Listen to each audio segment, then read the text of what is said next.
And thank you all for taking the time to be available to hear this presentation. Obviously, this is something important to our membership, to all of our elected officials.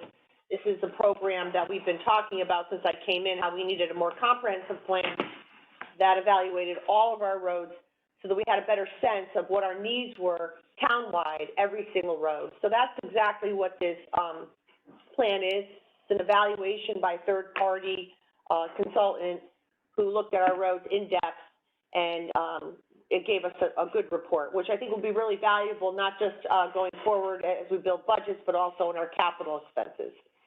I'm going to ask Bucky Marsilio to come up. See if you can find Tony Gallo. I'm looking for him. No. Oh, he's not on yet? Oh, it's a little early, a few minutes early. I could talk for a little. Oh, it is a little early. He was supposed to sign out at 8 o'clock. Okay, go ahead. Well, good evening, everyone. As you heard, this idea of rating our roads in Fairfield began during the budget process last year. As we proceeded through the process of dealing with the CapEx budgets and the waterfalls, it became apparent that we needed a more strategic way forward in a number of areas of our capital for capital and planning. And we had to add some structure and we had to add some discipline to this. And the way to do that was decided to be bringing in consultants and ask for the expertise of outside consultants to help us with that. And the Board of Finance budgeted for that to occur in the paving area and in the facilities area. So this is the end of a 6-month slog. We issued an RFQ.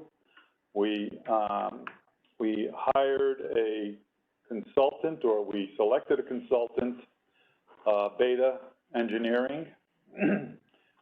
We established and developed a scope of services, which included the evaluation of our roads and also the evaluation of our sidewalks.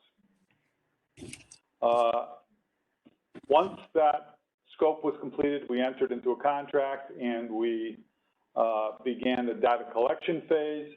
The data collection phase resulted in what you'll be hearing this evening, which is a preliminary report of recommendations and extant conditions in our very, very large asset, which is our roadway system. Yeah, we have 272 miles of roadway in Fairfield.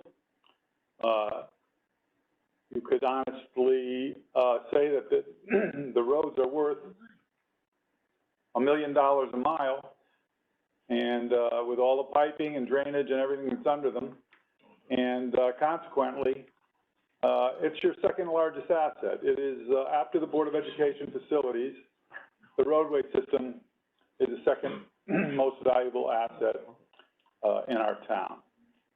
Are we having difficulty? Do you want to ask if he's one of the call-in numbers? Tony, are you on the? Oh, that's him. Yep. Anthony. Yes, I'm here. Okay. Are you there? Yeah, I'm here. Can you hear me? Yes. Oh, there you are. Okay, Beta. Yeah. Okay, so just to conclude this, Tony Garrow is the consultant who is managing the program for the town of Fairfield for Beta Construction. And so what you'll hear this evening is, again, it's preliminary. It will be finalized shortly, but I think you can get 90% of what we've accomplished to this point. I welcome you, Tony, and can't wait to hear your presentation. All right, thank you, John. And is it okay if I start sharing the presentation? Sure. Okay.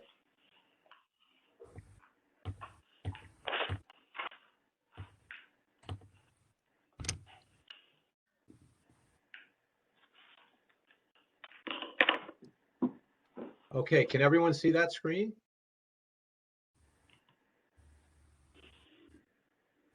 Well, we can. Yes. Yes. I can, yes. You can see it. Okay, great. Okay. All right.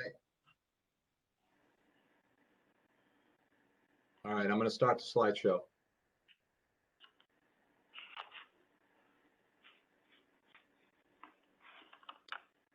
All right, thank you, John. Thank you for having me on tonight. Happy holidays, everyone. Just a quick introduction about my experience. I work for Beta, as John indicated. I've been with Beta for 32 years now. I developed their GIS, the GIS and Asset Management Division. I think it was about 17 years ago at this point, where we've been doing pavement management, sidewalks, curb ramps, stormwater management, signage, really any asset that you can collect within the right of way that assists municipalities with creating a program for cost estimating and developing comprehensive capital improvement plans. Beta is a multidisciplinary engineering firm. We provide services to municipalities and state agencies across New England. As mentioned, the GIS division was established a little over 15 years ago. It consists of professional engineers, asset management specialists, and GIS analysts. Municipal pavement management is a core service at Anthony, Beta. excuse Something me. that we do. Anthony, this is Tom Flynn. I'm sorry. Your screen is too small. I think you have it on speakers mode as opposed to the full screen mode. So those of us looking online can't read your slides. It's too small. Okay. It is. I think you have it on the wrong mode. And my apologies for interrupting. That's Power okay. Internet. I think.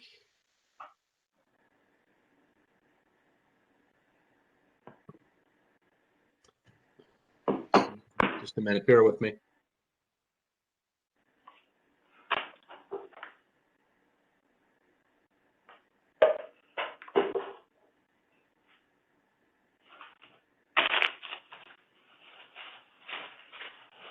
How about that now? Is that bigger?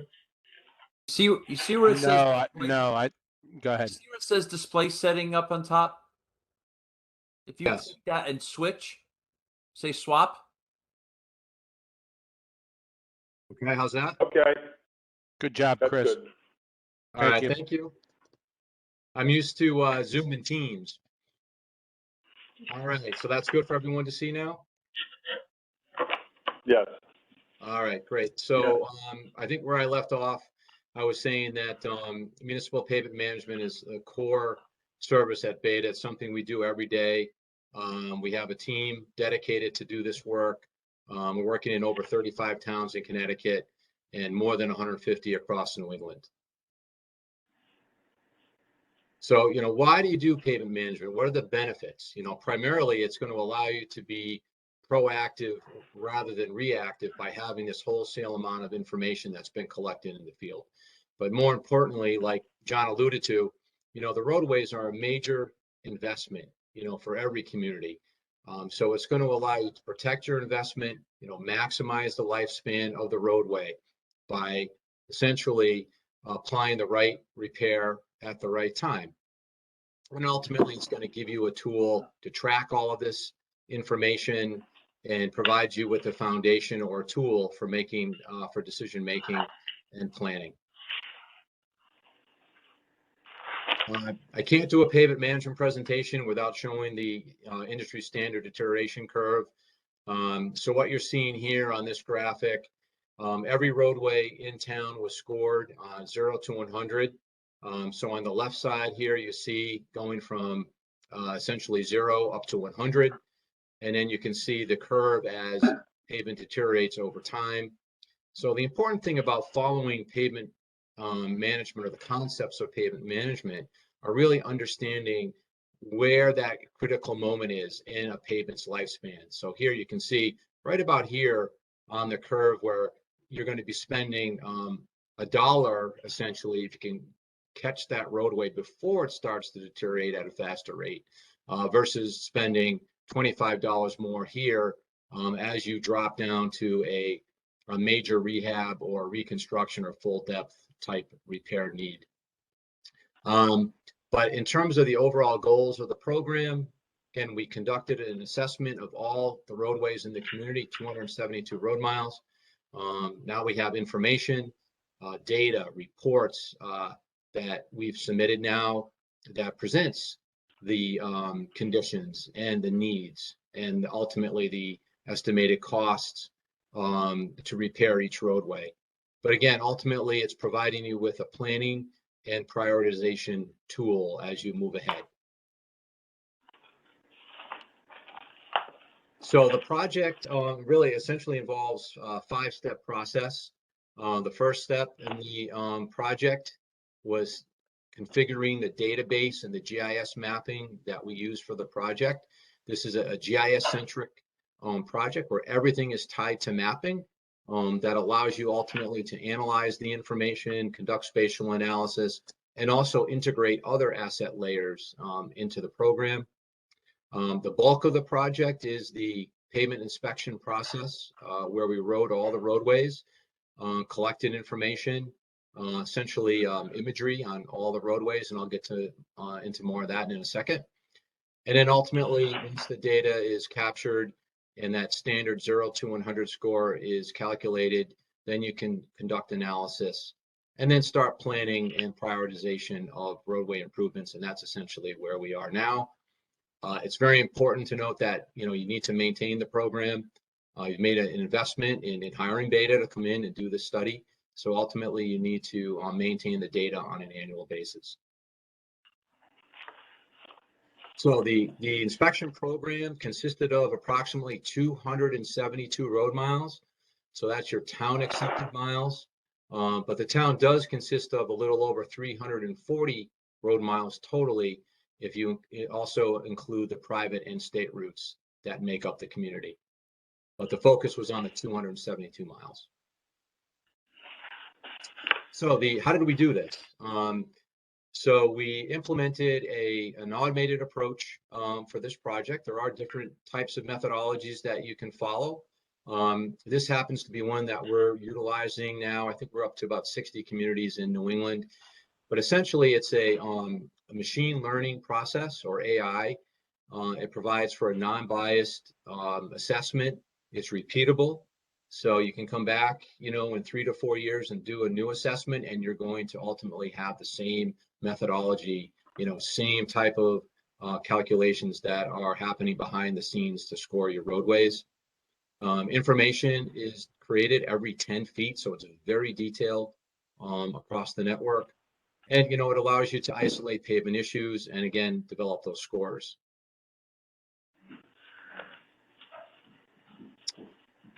So I'll say the linchpin to any pavement management is really that 0 to 100 score.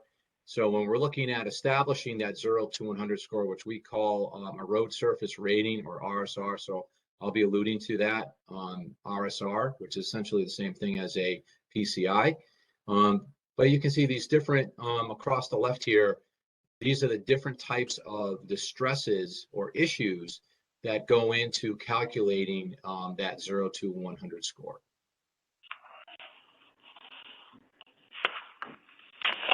So for the purposes of this presentation and the analysis that we've been doing, we've grouped the roadways essentially into what are called repair bands. And that banding is based on the condition.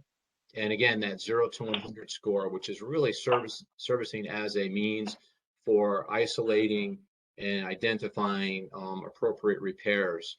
So here I'll just be starting at the bottom, roadways that are in poor condition. Again, 0 to 100, 0 being the worst, 100 being the best. So anything that was scored 0 to 55 was in a major rehab, is considered poor. 55 to 70 it would be fair condition. poor condition, and would be something that would require some type of a surface treatment or mill and overlays, that type of activity. Then as you move up into roads that are in better condition, now you're looking at roads that you could do some type of a surface treatment or a preventative maintenance activity like crack sealing or a thin overlay. Here's an example, again, a GIS-based project.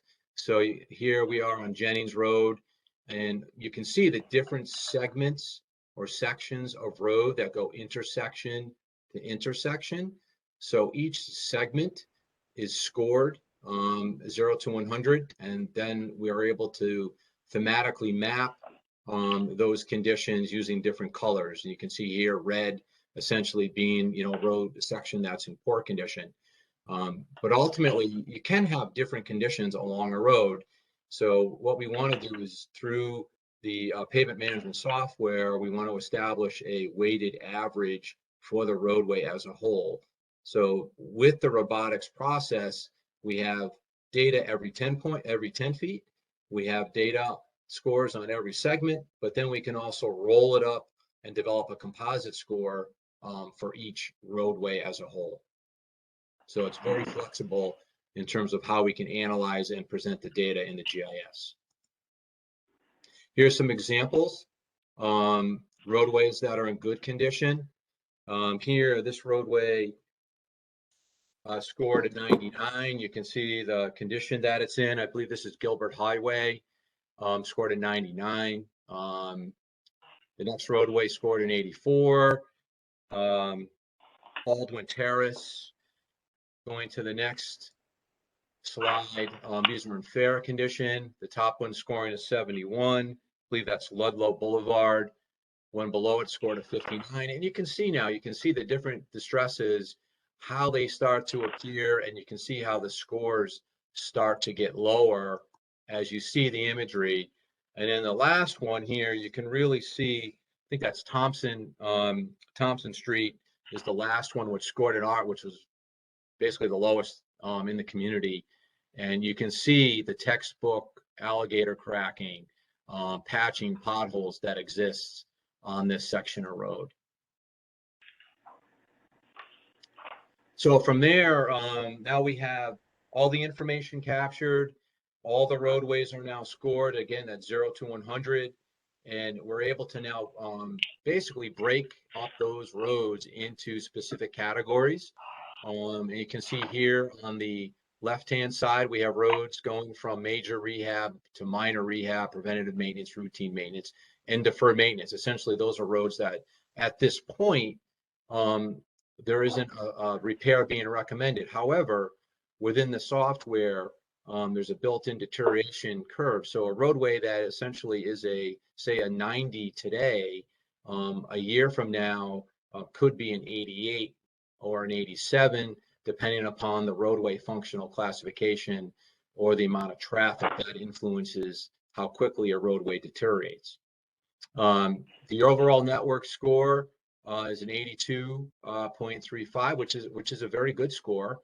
And the estimated cost of improvements for the roadways, essentially to bring your roadways up to 100 in theory, would be a little over $36 million. The bulk of the roadways, about 50% here, fall in that minor rehab and preventative maintenance category. May ask, how do you rank against other communities? So typically we see in these roadways projects we do across the region, the lowest score I've seen is a 58. The highest score I've seen is an 86. On average, we'll see, say, somewhere between 70 and 80 is a typical score in New England for pavement management. Here's a sample GIS map that's generated within the software.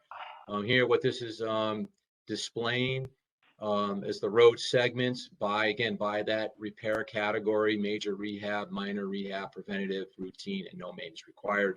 So the thing that's nice about the GIS, it allows you to spatially see the information, thematically map it, And then you can generate, what are called heat maps and see where your problem areas are within the community. So now, we've analyzed the information from an existing condition standpoint, and we now have that baseline RSR, that 82.36 that I showed you on the previous slide. So that, in essence, really starts the ability to now do some analysis, modeling or forecasting, as we call it here. So this allows us to present different scenarios. This happens to be a scenario. It's a 5-year scenario where we're starting here today. Essentially, well, this was November when we ran the model, and moving it out to November of 2026. The pie chart is showing how the repairs are being distributed within the model over that time frame. So in this particular case, the bulk of the repairs are in that minor rehab or mill and pave category.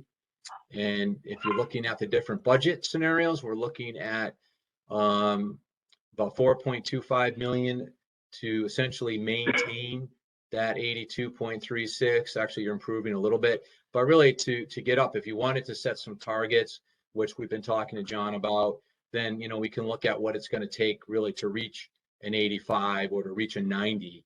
I think as part of the forecasting and planning process, it's good to establish goals and see how you're tracking, or how how are the roads performing, based on the program that you've implemented.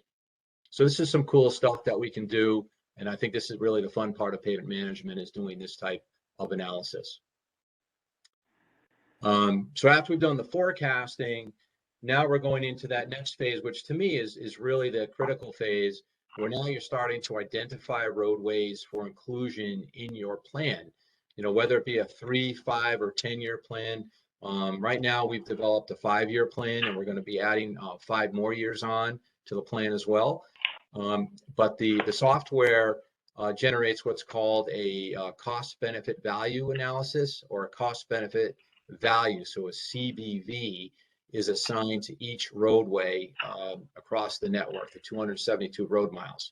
The CBV accounts not only for the condition, the 0 to 100 score, but it counts for the roadway functional classification. So roadways that carry more traffic will be weighted higher. For example, arterials carry more traffic, so those are going to be considered to be more important than, say, a cul-de-sac. Repair costs come into play. How much does it cost to repair this road? It could be a low-cost proposition, could be a high cost, depending upon the repair type. Along with that, though, however, is the life improvement. So you could do, if you're going to do a surface treatment or a preservation activity, you may gain, say, 5 to 7 years of life versus, a mill and pave or a reclamation, where you can gain anywhere from, say, 12 to 20 years of life. So those all come into play in the equation, and it ultimately provides you with guidance for developing your plan. But also, two important things that really help frame your program too are, drainage needs, subsurface utilities, water, sewer, gas, what's going on with those, and then ultimately your ADA compliance and making sure that you're upgrading your curb ramps. So all of these different elements come into play in establishing your priorities. And of course, there's a price tag on that too, where if you do have drainage that needs to be addressed, that's going to add cost onto your paving. Addressing your utilities, underground utilities in particular, you may have to defer a project out 2 years to address a utility issue. For instance, if you have a gas main, you want to upgrade, to plastic from its current condition. So these are all things that come into play. So it does get complicated, and it's not just looking at, okay, these are your worst roads and these are the ones we're going to pave and do now. So there's different aspects come into play. Here's an example of a plan that we've been working on with John. So this is currently a preliminary plan, and we're laying it out again, 2022, and we've laid out the different repairs: crack seal, chip seal, mill and overlay, reclamation in 2022, a little over 12 miles. And then right now we're estimating a little over $4 million for those projects. And then we move into 2023, Again, crack seal, chip, mill and overlay reclamation, about 13 miles there. And then you get into 2024, 2025, and 2026. Of course, you know, I can't stress enough that these plans are fluid in nature. Things happen, things change, budgets change, priorities do change over the course of the year. So you have to remember that you do a 5-year plan, but you're really focused on 1 year at a time. In terms of the maintenance of the program, which I mentioned earlier, it's very important. We're deploying a web-based program to the community to utilize, to view the information, to analyze the information, to report on the data. We're going to be conducting a training program soon. It's important to update the information as improvements are made, so you can take credit for that work, and hopefully that's going to keep you on track, you know, in terms of maintaining your RSR or improving that RSR over time. Monitor the actual costs of projects. So each year, you want to look at what the cost was for, say, a mile of mill and pave. How does that compare to the unit prices that we're carrying in the program? The last thing we want to do is generate prices that are too low. We'd rather be conservative and have prices that are a little bit higher, but we want to make sure that we're each year updating that to reflect the most accurate information as possible. And then every 3 years, you should be reassessing the roadways. Again, you know, utilizing this methodology provides you with a repeatable process that's going to yield the same information or same methodology, so you can compare the information like apples and apples. This is a screenshot from the interface. This is ArcGIS Online. The software is very, very inexpensive to maintain.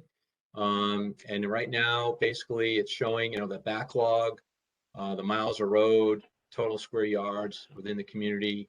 And then we've created what these little charts are actually called widgets. But we can design this in conjunction with John and his staff and really customize it. This is essentially the standard one that we typically implement, but we can work with them as we move into the training phase and customize it to fit their needs.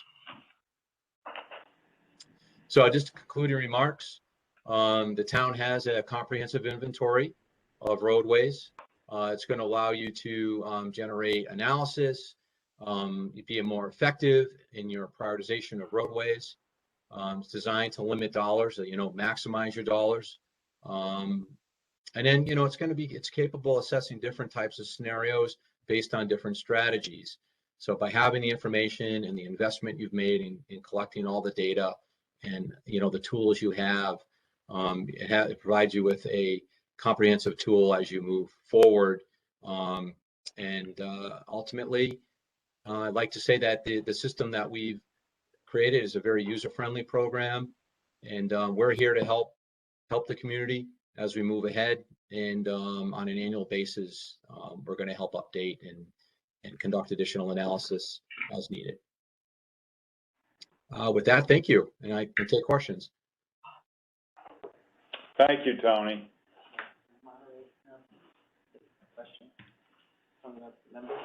Okay, so who is moderating? So, Jeff, you want to check the chat?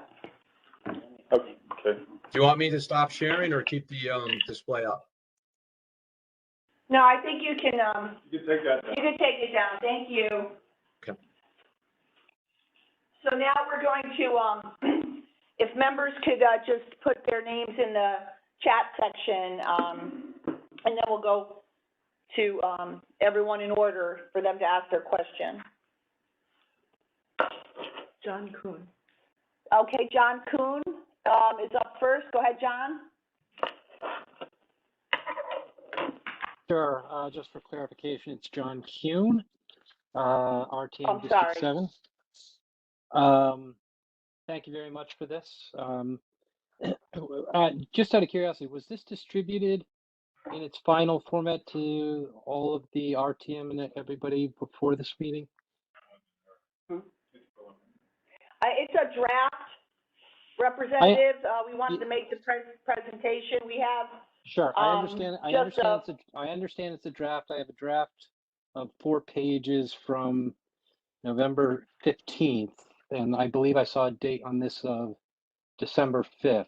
Is there a reason did I miss getting that 12.5 draft before this meeting?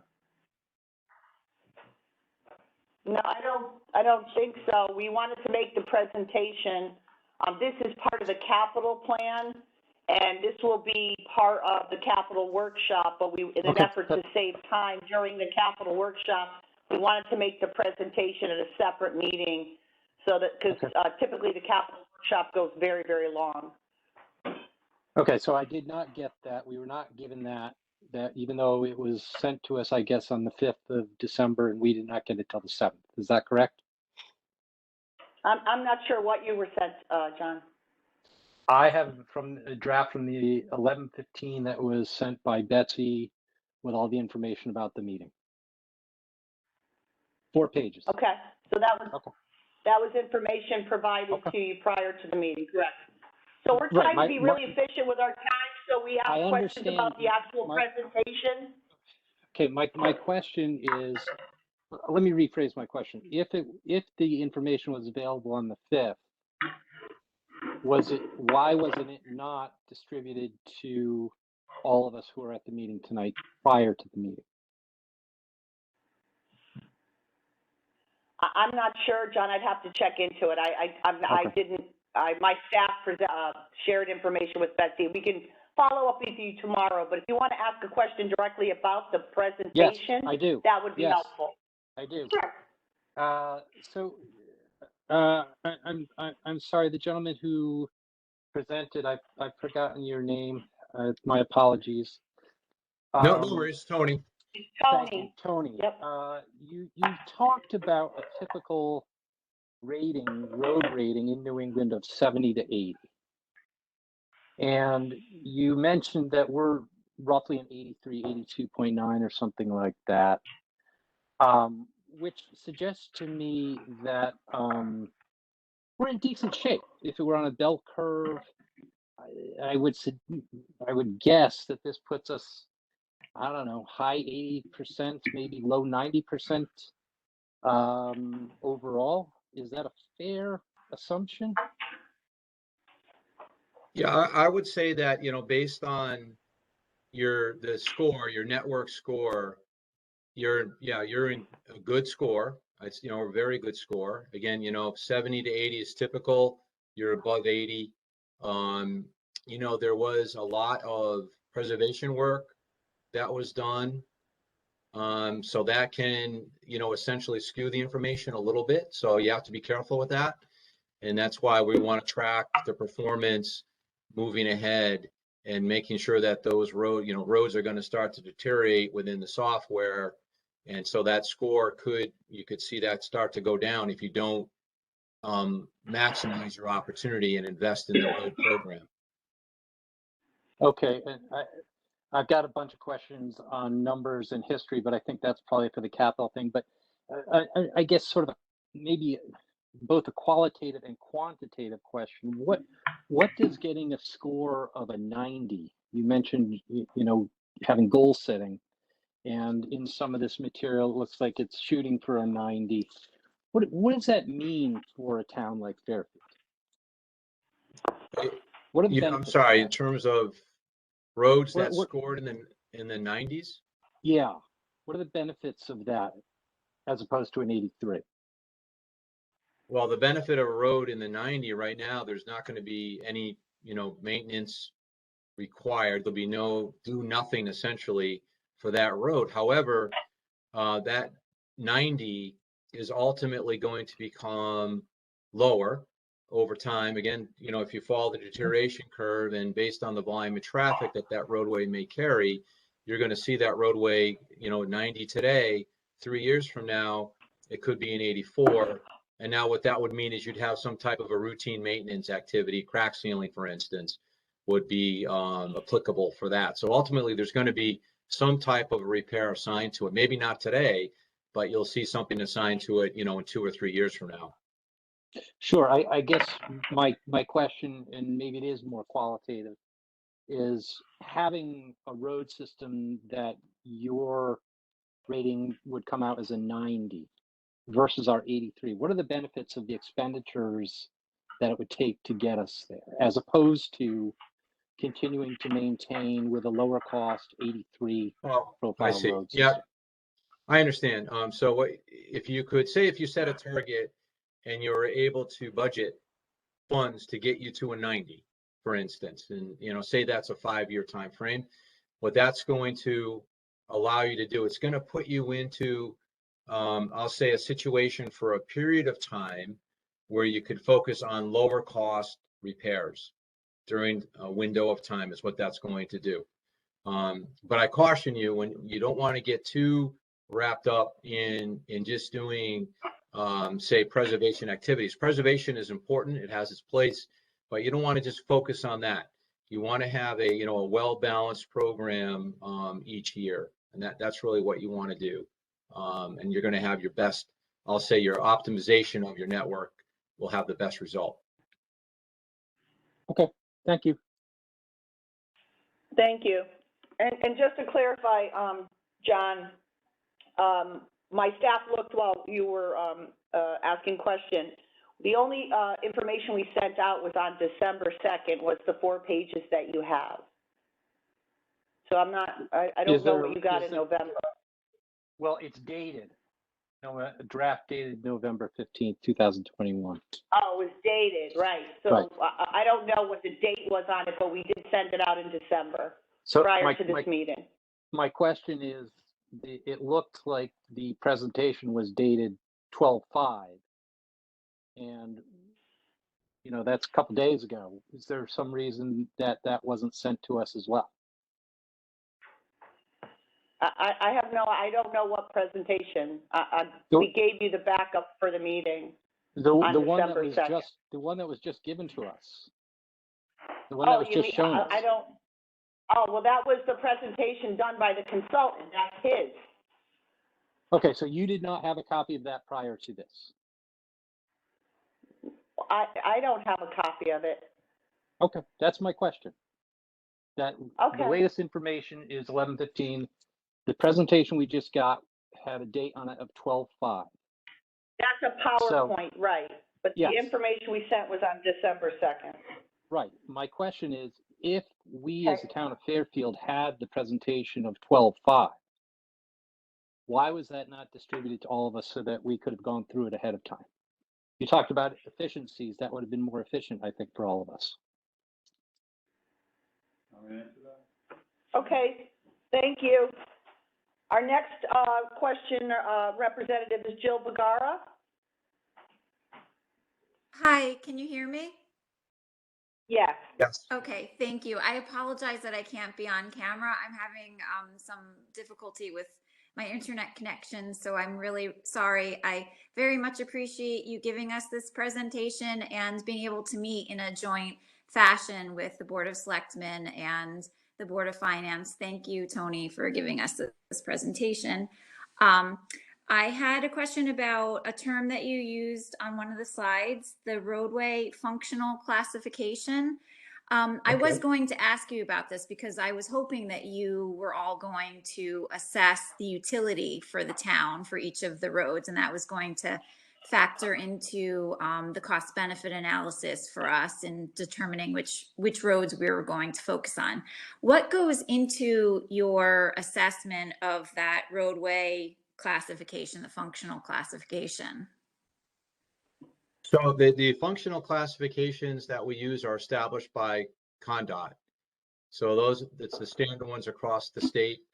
You know, you have your arterials, collectors, locals, cul-de-sacs, and dead ends. So every roadway is classified by CONDOT, and that's what we utilize. That's really probably one of the more important data points in the cost benefit value analysis.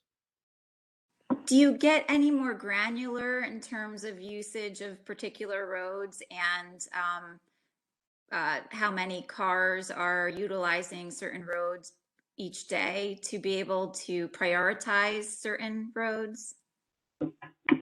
If we had specific traffic volumes, those could be applied. where you could essentially, like, you have a certain volume that's a standard volume for arterials, but you could have an arterial, for example, that carries more traffic than another arterial. So if you could specify within the database. It does allow for that. Okay, yeah, because I'm just thinking of particular streets in our town that I do think are heavily trafficked, but aren't necessarily main roads. And it's usually because they have destination points. So I'm hoping that that factors into your prioritization and this Yeah, I analysis. think that becomes more of kind of a road importance of that roadway. That's also applied as well. Not necessarily through the calculating the value, but just by looking at the map, from a spatial standpoint. Okay. Thank you so much. You're welcome.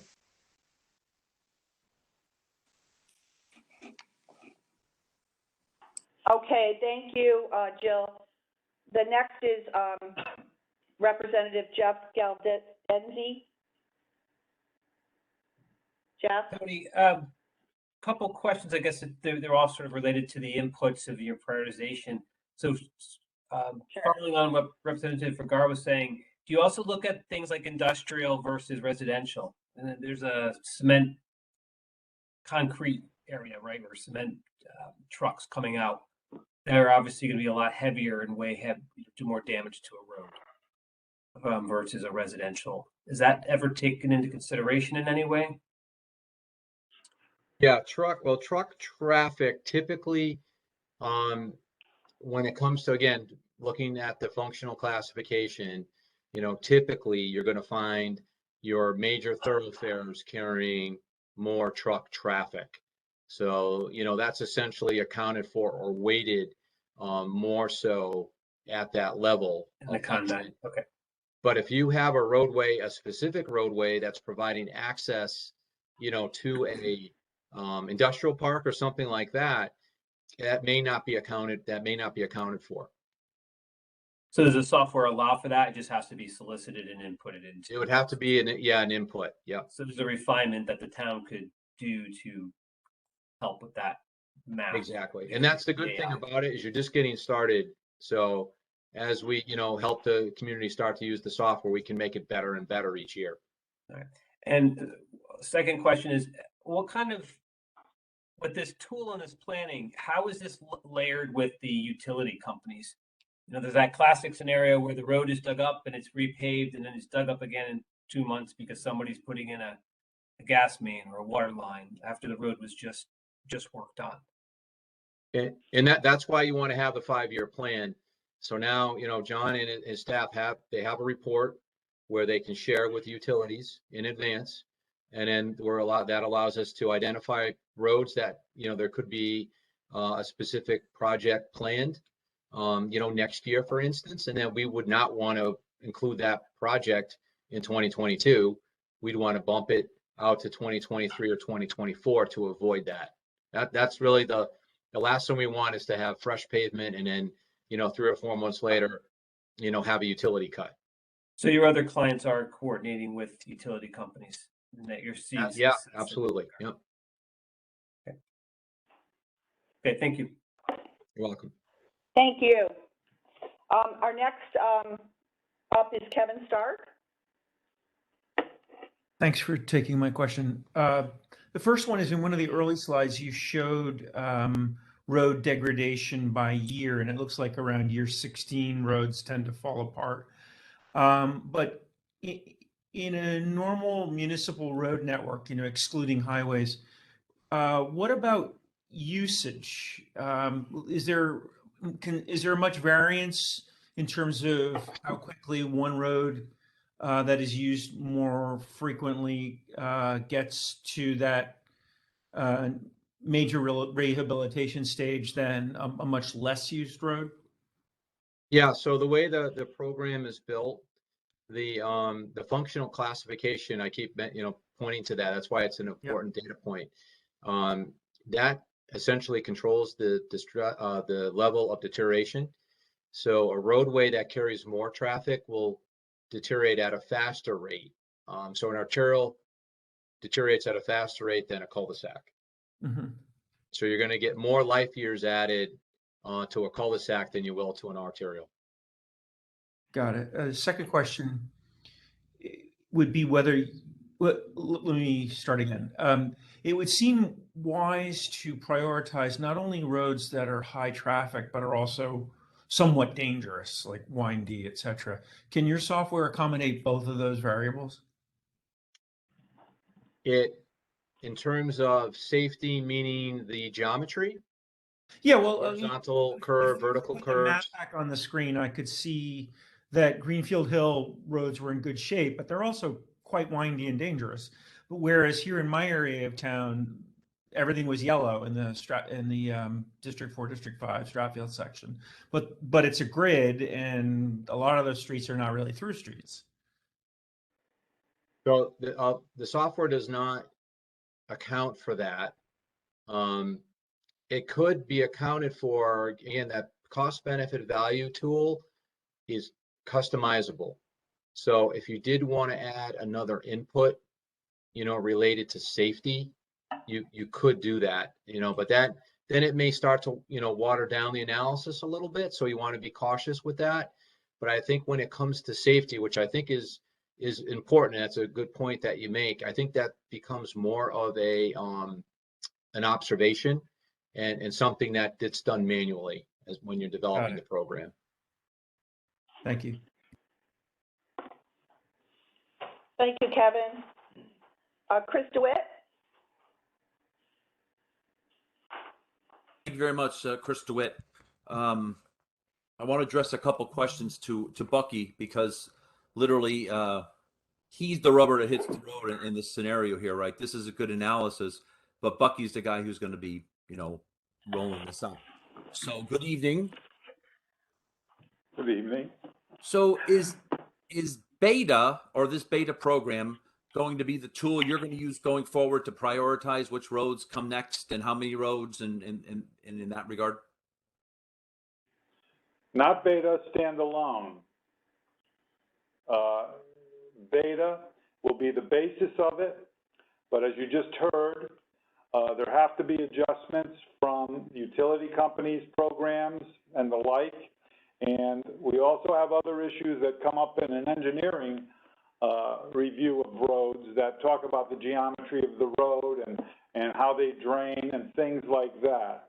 So we have to be very, very clear about what our programs are for installing new catch basins and drainage. We all know that money's coming from Washington for utilities, and they are just pouring it into water companies and utility companies. And last week I had the engineer from Aquarion in my office, and there are major, major programs that they're going to be embarking on. One of the worst roads in town, no secret, is Fairfield Beach Road. And I was told last week that every single service line on Fairfield Beach Road is going to be replaced with, hopefully earlier, but no later than next summer. Now, they were very, very high on Beta's recommendations, but now they have to go down a year or so because we're obviously not going to do that work.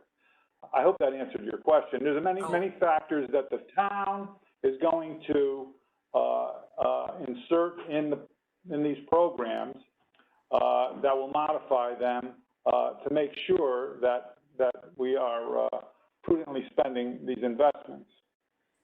No, you've answered it perfectly, because I can tell you, having listened to paving presentations for the better part of 14 years, I can literally think of nothing else in town that is more subject to weather and, everything, car crashes, the amount of cars, everything, and especially weather, so no, that's absolutely the right answer for me. I think this beta system is a great baseline, and I think that's what you're using it for. Now, my two last questions. One, will beta be a recurring cost to the DPW going forward? So beta hosts this data, and there's an annual fee for that. Yep. And in the presentation, and I promise you that when this presentation, which we were changing as of this morning because of, as I said, input from utilities and the like, in a very short order, at no later than when our capital workshop is, this report will be finalized for next year. But every 3 years, Beta will come in and they will do a reassessment of all the roads in town again. And all that data gets dumped into the GIS system and we do a reevaluation. Does that answer your question, Chris? Yeah, no, it does. So I guess I have to wait for the capital presentation to understand how much you're looking at. But from this data, it appears it's in the $3 to $4 million a year range. So that's at this point, I think I'm good. Thank you, Buck. Okay, just let me clarify that though. These numbers go down over time because we attack the worst roads first, and you will see our goal is, yes, we have to stop the bleeding early on and get those bad roads out of the picture, and then you'll see that the annual requirement will diminish. And hopefully we get to a maintenance level probably in years, I don't know, 5, 6, or 7, where we just can have a stable budget for maintenance. Because the data you presented tonight, or Beta presented, is a 5-year plan, and the numbers the numbers decrease a little bit, but so do the length of miles, the number of miles that you're paving over the years. So I contend that the cost hasn't really changed that much. Now, maybe year 6 and more, you get to a maintenance number, if you will. But for the next 5 years, and the gentleman from Beta even said, you should be thinking about this 1 year at a time, right? No more than 3 years. For the next 5 years, we're talking $3 or $4 million. That's what I got out of this presentation tonight. Yeah, that's correct. But understand that the 5-year plan, and very shortly we're going to have a 10-year plan, incorporate escalations. Our asphalt costs this year, from the beginning of the paving season till November, increased 8%. So these are variables that we know we have to add at least a percentage of COLA in. So that's why the raw number might not look like it goes down that much, but in reality, that's a real number because we are adding the escalations into that. No, I got you. All right, thank you.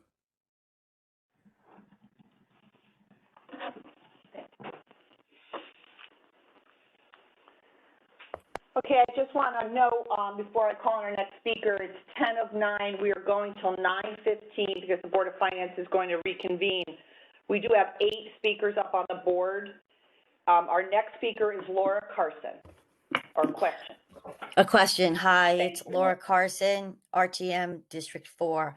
I just need a little clarification from Tony. When he explained when he took Jennings Road and he says you do every 10 feet and you see the different like damage done to each section, and then you average it out and then you make the average repair. So I'm not quite sure how that works when part of the road is in poor condition and needs a certain repair, but then the other part of the road just needs maintenance. Can you explain that a little further to me? Sure. And that's the ideally, that's a good example, and that's why GIS is so important to this project. So it does allow you to isolate where you have sections of road that are in worse condition than others. So within the program, we can, if you have a long section of road, could be half a mile to a mile, you might have 10 segments, of which, say, 4 of the segments might be an average score of say 50, and then the other segments might be an average score of an 80. And that could be just because of a legacy project that maybe you just didn't do the entire road, so that section is in a better shape at the moment. But you can isolate projects, you can create projects really within the capital planning tool that we have in the software. You can establish limits really essentially any way you want. Ideally, you're doing a road, the road from end to end, ideally. but you can break the road if you wanted to from a program standpoint. Okay, thank you very much, and thank you for this presentation. I've learned a lot. It's my first paving, so thank you good. again. Thank you. Thank you, Laura. Our next is Craig Curley. Yes, hi, thank you, Brenda. And first I wanted to say thank you for the presentation and thank you for putting this program together. I think this absolutely appears to be a tool that the town can use to make sure that it's going through its paving and prioritizing and doing it in a cost-effective way. So first off, just want to applaud the effort, and it seems like it's off to a good start. But I did have a couple of questions. Not sure if it's for Tony or for Bucky, but looking at the backup that we were provided, it looks like over the first 5 years, the program is estimated to cover roughly 55 miles of roadway. You talked about the town having 272 in total. You know, at that run rate, it seems that it would take about 25 years to get every road paved in town. So I just wanted to ask for a little bit of color on that. And secondarily, and related, it looks like the based on one of your charts, the useful life of the roads is expected to be roughly 25 years, with the condition of the roads starting to decay pretty significantly starting in year 16 without maintenance. But it looks like, if I read your chart correctly, you've got a plan for repairs starting in every 4 years starting in year 8, so 8, 12, 16, 20, and that makes sense to me.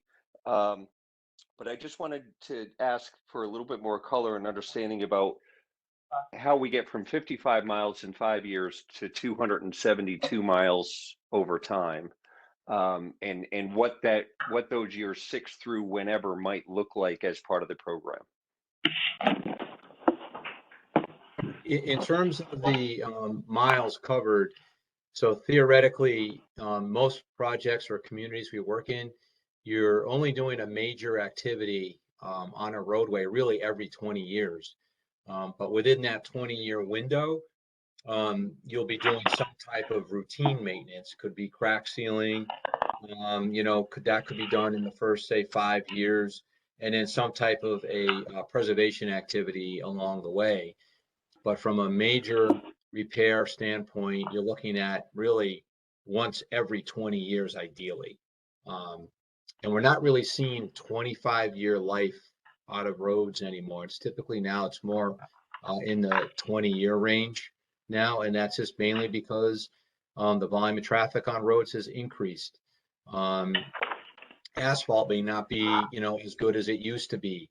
We're seeing significant changes in weather, from I'll say climate change and freeze-thaw cycles.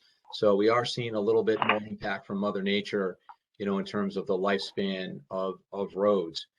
So I think in terms of looking ahead, you're right. You're going to be covering basically over a time frame over 20 years. You're looking at addressing each roadway within the town. That's essentially what it would take. So I just want to make sure I heard you correctly. So, all right, over the course of 20 years, the town should be touching all 272 miles at some point, whether it be some type of crack and seal maintenance or major repair. But at some point over roughly 20 years, we're going to see all of the roads touched, in an effort to keep the condition, the RSR score, at a satisfactory level. Is that correct? Yeah, ideally, I'll be here in 20. I'll be still working with the town in 20 years, hopefully, and and we'll see. We'll be. The main thing is being consistent. When you're adopting a pavement management approach, you need to be consistent, or else it's really not going to work. So you need to set your goals and objectives, monitor the conditions, look at the performance of specific repairs, see if they're working for you. Being a coastal community, there's things that, maybe they don't work. So you do want to try things, but you don't want to repeat errors. So that's where we want to monitor, identify the performance of certain treatments.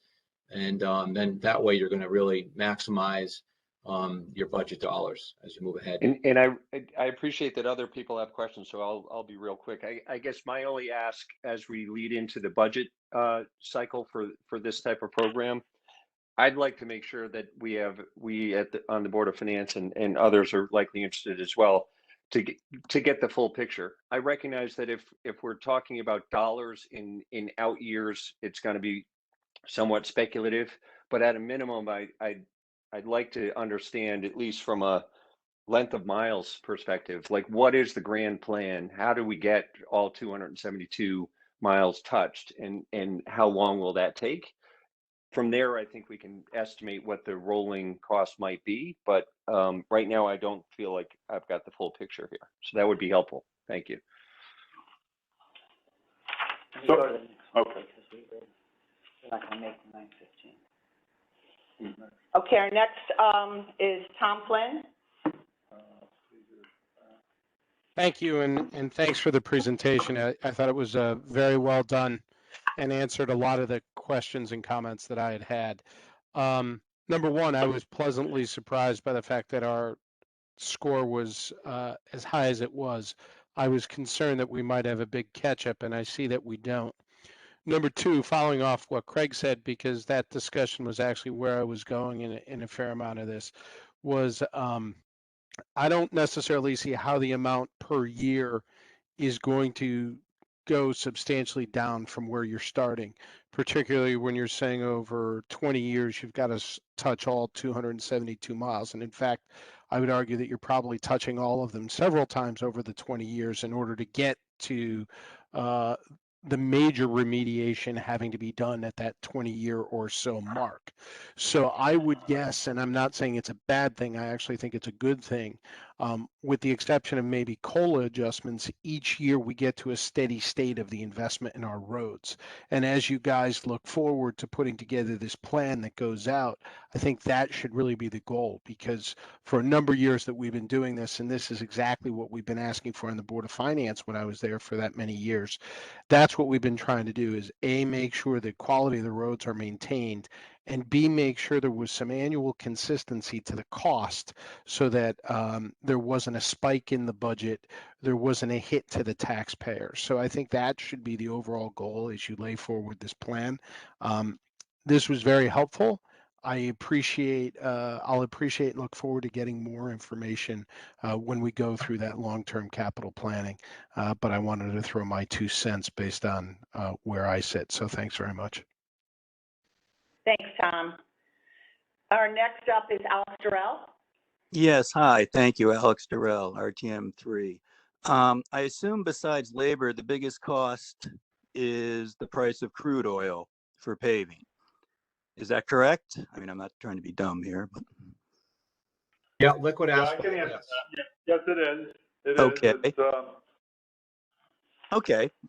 Right now, oil's about $70, $71 a barrel. 18 months ago, it was a negative number. 2 years ago, it was, $64. I'm looking at a chart right now. Well, 6 years ago, it was at $40. Unfortunately, the demand for oil is pretty inelastic. How dependent are these prices that we're being given is dependent on the price of oil maintaining a $70 per barrel price when, for instance, 15 years ago, the price of a barrel of oil adjusted for inflation was $150. Well, okay, the so model, again, it's a planning what we tool. do, Oh, Tony, go ahead. Tony, let me explain how we buy our asphalt. Okay. We buy our asphalt off the state bid. It's the absolute least expensive way to purchase it. I've done this for 30 years this way, and we can buy asphalt in place, placed on the road for less than an asphalt paver can buy it for at the plant. Now, here's the problem. You talk about the price of oil going down. That cost that is bid to the State Department of Administrative Services and that we piggyback on, if oil goes down, hooray for them. Nothing ever happens. It never has. When oil goes up, there's built-in escalators. Don't ask me why, it's not fair, but there's always a premium on the upside and there's never a discount on the low side. It's just the way the state operates, and it's still cheaper than having any private concern bid that work. So you're correct, you're 100% correct. It's like energy. Energy relies on the price of natural gas. Paving relies on the cost of petroleum products. All right. Thank you for your time. Thank you, Alex. Our next is Sharon Pastilli. Thanks, Madam First Selectwoman. I'm not certain if my question is for Tony or for Bucky, but I have, it kind of piggybacks on the other comments with respect to weather. So I'm wondering, because we're in a coastal community and we have large sections of our town that are subject to like flash flooding, and like especially lately, like we've gotten 4 inches of rain in an hour. I would imagine that in those cases that it wears out the pavement quicker than the model would suggest. So I'm just wondering if the model actually has the ability for us to put in factors like on the streets that are more susceptible to flash flooding and to extreme heat. And if, like we can put in factors like, as I think Kevin Stark mentioned, like for dangerous intersections and stuff like that. So like if we find we had a lot of flash floods in a year or extreme heat in a year, we know that sort of like snow plowing, like some years we get pummeled and some years we don't use it, that our paving budget might go up or down based on like the degree days or the number of flash floods we have. Like, is that an input into the model or something that can be taken into account? So what you can do, similar to what I mentioned earlier about the functional class, essentially now controlling the deterioration or the volume of traffic, you can assign specific roadways a deterioration factor. So now you're really starting to drill in a little deeper into the details on your model, and you could assign, if you did have a roadway that you think is subject to frequent flooding, or it could just be based on the base of a road, how it was built. You can adjust the deterioration of that road at move it to a faster rate. So instead of say hypothetically 2 deduct points per year, it could be 2.25 points per year. So you can do that, and that's something we haven't gotten into yet in the program, but it's certainly something as we get using it and working with John, we could certainly do that. Great, thank you. Thank you, Sharon. Our next up is John Matola. Hi, everyone. Chris DeWitt asked my question, so I don't have any questions, and just thanks for the presentation. Thanks, John. Our next is Marcy Spolier. Sorry. Marcy, if this is Representative Spolier, District 4. A couple questions. One, did this study include parking lots, like our town parking lots and sidewalks, or were they not included in this? It did not. Parking lots. It did not include parking lots, but it does include the majority of sidewalks. So it included the current sidewalks and the status of them, and they're included in the repair. Would we like repair them alongside with the streets, like the same time the streets being repaired? Would we, or redone, we would redo the sidewalks, or are they separate on a separate grid? Okay, 2 things. Okay, yes, if we're going to repair a street, we're obligated by ADA law compliance to rehabilitate all of the handicap ramps. So once that happens, then you would continue and you would rehabilitate the sidewalks. One of the reasons this is a preliminary plan is part of this plan is going to be the sidewalk evaluation, which Tony is working on right now, and hopefully in 2 or 3, or I hope in 3 weeks, we're going to have at least a preliminary evaluation of that to go along with the roadway evaluations, and we could give you a comprehensive package for you to really evaluate more profoundly. So, yes, we are doing sidewalk evaluation. Probably 75% of the sidewalks in town will be evaluated, and all the sidewalks that are evaluated will be contiguous to roads that are in the roadway program. Great. And how come we're not addressing the town parking lots in this study? Because aren't those part of paving and need paving as well? Yeah, we do that independently. This year, we'll be asking for money for instance, firehouse parking lots. We have budgets for that. And we will be asking for budget. We could do that independent of Tony's evaluations. It's just, it's pretty simple to look at a parking lot and see when it has to be paved. Great. And are we going to have the manpower to do all of this paving up front? Because it seems like, you know, we're not behind, but you're saying that we are doing a little bit more at the beginning. And I know, you know, are we going to be able to support this in manpower hours, I guess? You know, we outsource it all. Either Tilcon or O&G are the major suppliers of the actual paving, and we outsource the milling. I can tell you that our the biggest tax we have on our personnel are flagmen. So we might need 4 flagmen one day, or 4 flagmen for 2 weeks, and or maybe 6, and as long as we're doing milling and paving, you'll see that yeah, it's not really a big burden on our personnel in-house. Great, thank you. And one last question. Is this database going to be open to the public in respect to if someone was curious what the rating on their street was, or a street that they drive on frequently, would they be able to look up the street somewhere within the town or find a way to access that information? Once the report is complete, it will be available to the public, to everyone.